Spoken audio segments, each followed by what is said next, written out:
Mercedes Freude, my honest assessment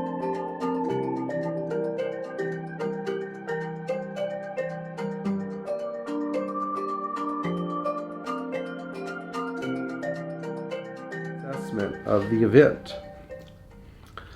So I finally got to take a vacation after a year and a half of working and more working and this and that. I mean, I don't think I'd really taken very many days off unless I was sick or something in this window. You know, rarely had I gone a period of time without taking some time off, but there was some time I took off and we had the baby, but trust me, we had plenty of work then too. So Elaine and baby Madeline and I decided to go to Mercedes Freude, so we packed up our 85 300 TD, and I decided that we were going to stay for the duration of the event. So I went from Tuesday all the way to Monday morning. So we got in late Tuesday night, in case you're wondering. I spent Tuesday night running errands. I grabbed my friend Keith. Keith is one of my closest friends. He lives in Maine. He, like I, is a classic Mercedes aficionado. And we went to the grocery store, bought some supplies because, you know, I have a baby, so we needed things that babies eat, like avocados and blueberries and other things. And then I had to go get diesel, and I had to go get dinner for Elaine and I. By the way, they have a lot of Wayback Burgers in South Carolina. Which one do you guys like better, Wayback Burger or Cookout? I'm curious. So once Tuesday was over, Wednesday began. Now Wednesday was a really weird day. Keith and his father Phil had brought two 6.3s, but only one made it. The other one broke down in Richmond, Virginia with distributor problems. Now before I left, I had grabbed an extra 6.3 distributor that I had that was missing its breaker plate. Phil decided, once I got down there and gave him this idea, that he would have the car shipped from Richmond, where it broke down to the event, for about $1,100. Once we got the vehicle shipped in, which was on Thursday, I was able to rectify a number of issues on it. But for the most part, on Tuesday and on Wednesday, I spent some time fixing cars, and then there was a seminar that I held. Some of you were at the seminar, and I appreciate it. MB Market also gave a great seminar. And the seminars are pretty well attended. I discussed maintenance questions and diagnostic trees and how to learn how to diagnose your own car, as well as buying a car sight unseen, and I'll get that later. Buying a car sight unseen without knowing too much about the actual car, and what was essential information and what wasn't. So the next day, Thursday, was not really a bad day, but it was more than I expected to have to do. We had a fuel leak on an SEC that I tried to fix, but that didn't go so well. We also had the distributor on Keith's car that I had mixture adjustments to do on the 6.3 we brought with us. Wednesday night had been particularly bad because this whole thing with the distributor on the black 6.3 occurred, and I was really quite shaken up over it. So probably was not the best. I was not in the best mood on Thursday, but somehow I got through the day, and we got the green 6.3 back up and running, the fuel pump to start leaking and to stop leaking on my friend Dennis's car, and so that went okay. Friday we attempted to go on a time speed distance rally, but we ended up at the wrong location and instead going on a scenic drive of Beaufort County, which was still really interesting. On the drive, I found a really interesting Euro SL, and that was a lot of fun. Now,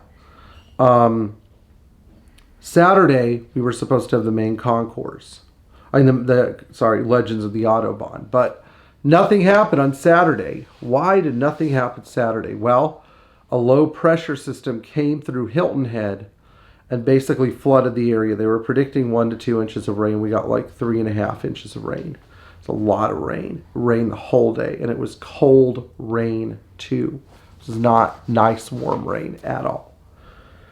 Sunday, it was still raining. We held Legends of the Autobahn in a cramped parking lot. I entered my car into Class 3, which is for sedans and coupes from the 80s and similar cars, sedans and wagons, other 123s. Somehow, based on some kind of error, it won its class, which is not correct at all. I should not have won my class. If I had judged my own car, it probably would have finished in the middle, maybe not at the bottom, but certainly not at the end. The car that should have won, if I had been judging that class, was my friend Ed Owen's 190E 2.5 16 valve Evo 2, which after I looked the car over, it was a flawless car. And I wasn't there at the time when I was given the award. Otherwise, I probably would have rejected it or challenged the judges' opinion and stated that there was absolutely no reason why A, Ed's car was in my class in the first place, and B, why my car would have even gotten an award when I thought there were some better cars there. So that was odd. All right, so now let's look at some metrics of this event. The total cost to me and Elaine was just under $2,000. This is not crazy money if you're in a certain income bracket. You know, if you're in the high 5-figure, low 6-figure income bracket. But if you're a younger person who wants to go to a Mercedes-oriented event and you're working on, you know, a 123 or 124 or 201 or something, this is kind of a high dollar amount for an event. So the big question is whether or not, you know, the event could be less expensive. Hilton Head is a great destination, although in this case it proved to be a wet destination as well. The biggest problem that we experienced was the weather. Otherwise, logistically, everything was good. It flowed well. You know, the food was actually fine. It was, you know, wasn't bad at all. I had no complaints about any of the meals or anything, but eating for me is usually not as important as making sure all the cars run well. I have a friend named Bill Head who owns a shop called H&H Auto in Hilton Head, and he was really helpful. So if you're in the area and you know, have any kind of car, H&H is a great place to go. So that was really good that I had some services near me that I could sort of rely on to make repairs on cars, like getting Anthony's car aligned, for example. The event was planned by and executed by a really small group of people, and so when this sort of thing happens, you have to be very sensitive about your criticism because this is a monumentous task. So I don't really have any criticisms about how the event was planned or executed. I could tell that Rick from MBCA, who's one of the directors on our national board, did a very, very good job and put a lot of work into executing the event. And this is a thankless job. He and his small but extremely dedicated team worked with whatever they could. They did their best to keep costs down. So that's one thing that I want to emphasize. Even though the event was expensive, it could have been a lot more expensive.